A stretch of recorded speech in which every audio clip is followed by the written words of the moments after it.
நமக்கு ஸ்ட்ரெஸ் ரொம்ப நல்லது. ஆமாங்க, உங்களுக்கு சரியா தான் கேட்டுச்சு. ஸ்ட்ரெஸ் ஆக்சுவலா நல்லது தான்.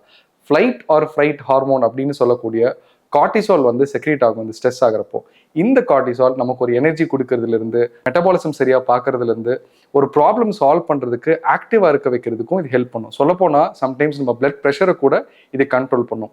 என்னதான் நமக்கு இந்த ஹார்மோன் சில நல்லதை செஞ்சாலும் லிமிட்டுக்கு மேலே போனால் நிச்சயமா அது டேமேஜ் பண்ணிவிடும். ஏன்னா நம்ம பாடி எப்பவுமே ஷார்ட் ஸ்ட்ரெஸ்ஸுக்கு மட்டும்தான் நம்ம பாடி எப்பவுமே அடாப்ட் ஆகும். ஆனால் கிரானிக் ஸ்ட்ரெஸ்ஸுக்கு நம்ம பாடி ட்ரெயின் ஆனதே கிடையாது.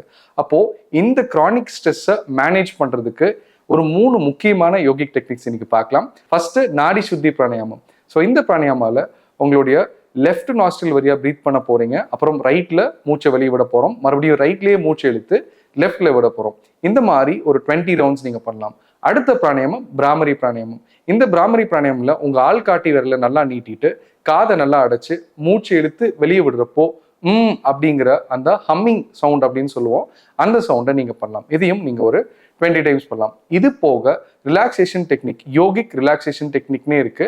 ஸோ இந்த யோகிக் ரிலாக்ஸேஷன் டெக்னிக்ல உங்க பாடியும் சரி உங்க மைண்டும் சரி கம்ப்ளீட்டா ரிலாக்ஸ் ஆகும்.